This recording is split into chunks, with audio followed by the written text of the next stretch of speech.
எல்லாருக்குமே ரொம்ப ரொம்ப ரொம்ப பிடிச்ச சாம்பாரை ரொம்ப ஈஸியான மெத்தடில் சொல்லித்தர போகிறேன். வாங்க ஃப்ரெண்ட்ஸ், இந்த சாம்பார் எப்படி பண்ணுறதுன்னு பார்க்கலாம். இப்போ சாம்பார் பண்ணுறதுக்காக நான் பார்த்திங்கன்னா துவரம்பருப்பு எடுத்திருக்கேன். துவரம்பருப்பு 150 கிராமில் துவரம்பருப்பை நல்லா 2லேருந்து 3 முறை நல்லா கழுவிடுங்க.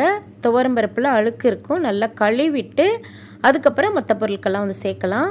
இதில் 10 சின்ன வெங்காயம், 10 பல்லு பூண்டு, ஒரு தக்காளி பழம் சேர்த்துருக்கேன். இது கூட 3 டம்ளர் அளவுக்கு தண்ணி சேர்த்துக்கலாம். பொதுவாக எப்போ சாம்பார் வச்சாலும், எப்போ பருப்பு வேக வச்சாலும் பொங்கி வழியாமல் இருக்கிறதுக்காக இதில் 1 டீஸ்பூன் அளவுக்கு மஞ்சள் தூள், 1 டீஸ்பூன் அளவுக்கு நல்லெண்ணெய் சேர்த்துக்கலாம். நல்லெண்ணெய் சேர்க்கறதுனால பருப்பு வேகும்போது அந்த குக்கரில் பார்த்திங்கன்னா பொங்கி வழியாமல் இருக்கும். இதை நான் பார்த்திங்கன்னா 1 விசில் விட்டுக்கிறேன். உங்கள் குக்கரில் எத்தனை விசில் அப்படின்னு சொல்லிட்டு நீங்கள் கமெண்டில் சொல்லுங்கள். 1 விசிலுக்கு அப்புறம் அடுப்பை ஆஃப் பண்ணிட்டேன். அடுத்ததாக கடாயில் சீரகம், கடுகு, வெந்தயம் சேர்த்துட்டு இதை நல்லா பொரிய விடலாம். பொரிஞ்சதுக்கப்புறம் இது கூட சின்ன வெங்காயமும் பெரிய வெங்காயத்தை பொடிசாக நறுக்கிட்டு சேர்த்துருக்கேன். சின்ன வெங்காயத்தை முழுசாக போட்டிருக்கேன். இந்த மாதிரி ஒரு முறை செஞ்சு பாருங்களேன், சாம்பார் சூப்பராக இருக்கும். சாம்பாருக்கு பொதுவாக பார்த்திங்கன்னா வெங்காயம் நல்லா பொன்னிறமாக வதங்கணும்.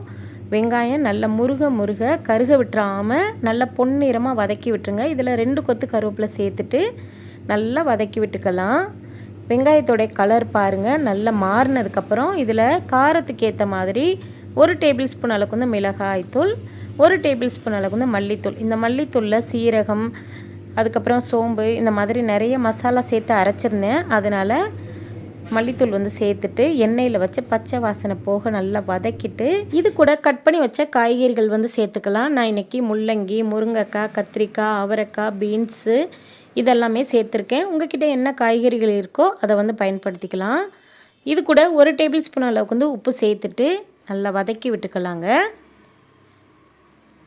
இது போல் நல்லா வதக்கி விடுங்க. மசாலாவுடைய பச்சை வாசனை போயிட்டு காய்கறிகள்லாம் பார்த்திங்கன்னா இதிலே நல்லா 1/2% வேகணும்.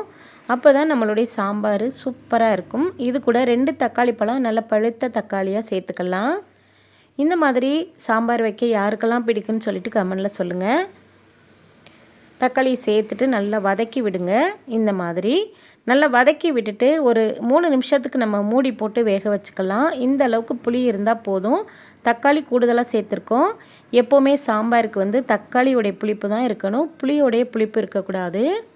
இப்போ பார்த்திங்கன்னா நம்ம பருப்பு வேக வச்சுருந்தோம் இல்லையா, அது இந்த மாதிரி பக்குவத்துக்கு வேகணும், ரொம்ப கரைஞ்சிடக்கூடாது. பருப்பு ரெடியாக இருக்குது. காய்கறியும் பார்த்திங்கன்னா நல்லா வதங்கிருச்சு பாருங்கள். நல்லா வதங்கினதுக்கப்புறம் இது கூட பருப்பு தண்ணியை சேர்த்துக்கலாம். சேர்த்துட்டு ஒரு முறை நல்லா கலந்துருங்க. கலந்துட்டு இதில் மறுபடியும் 2 டம்ளர் அளவுக்கு தண்ணி சேர்த்துக்குங்க. தண்ணி சேர்த்துட்டு கொஞ்சம் நேரத்துக்கு, அதாவது 3 நிமிஷத்துக்கு இதை பருப்புலேயே நல்லா காய்கறிகளை வேக விட்டுக்கலாம்.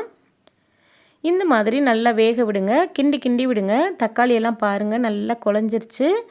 சாம்பாரை பார்க்கும்போதே உங்களுக்கு தெரியும் இது நல்லா இருக்குமா நல்லா இல்லையான்னு நீங்களே கெஸ் பண்ணியிருப்பீங்க. செம்ம சூப்பராக இருக்குங்க.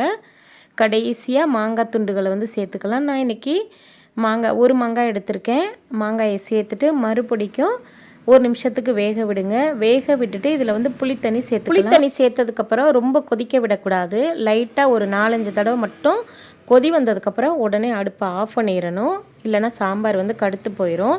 இந்த அளவுக்கு கொதி வந்தால் போதும். கடைசியாக ஒரு கைப்பிடி அளவுக்கு கொத்தமல்லியை தூவிட்டு அடுப்பை ஆஃப் பண்ணிடுங்க. இந்த சூட்லேயே தான் அந்த கொத்தமல்லி வேகணும். அவ்வளோதாங்க, நல்லா மணக்க சூப்பரான சாம்பார். மாங்காய் பாருங்கள் அந்த சூட்லேயே வெந்துடணும். ரொம்ப போட்டு மாங்காயை குழச்சிடக்கூடாது. சாப்பிடும்போது கரெக்டான ஒரு பக்குவமாக இருக்குங்க. இந்த மாதிரி நல்ல திக்கான சாம்பார் உங்கள் எல்லாருக்கும் ரொம்ப ரொம்ப பிடிச்சிருந்துச்சுன்னா கண்டிப்பாக கமெண்டில் சொல்லுங்கள். குழம்பு பாருங்கள், திக்காகவும் இல்லை ரொம்ப தண்ணியாகவும் இல்லை, கரெக்டான ஒரு பக்குவமாக இருக்குது. இந்த பக்குவத்தில் பிகினர், பேச்சுலர்ஸ் எல்லாருமே செஞ்சு பார்த்துட்டு கண்டிப்பாக கமெண்டில் சொல்லுங்கள். தேங்க்யூ, தேங்க்ஸ் ஃபார் வாட்சிங், பாய்.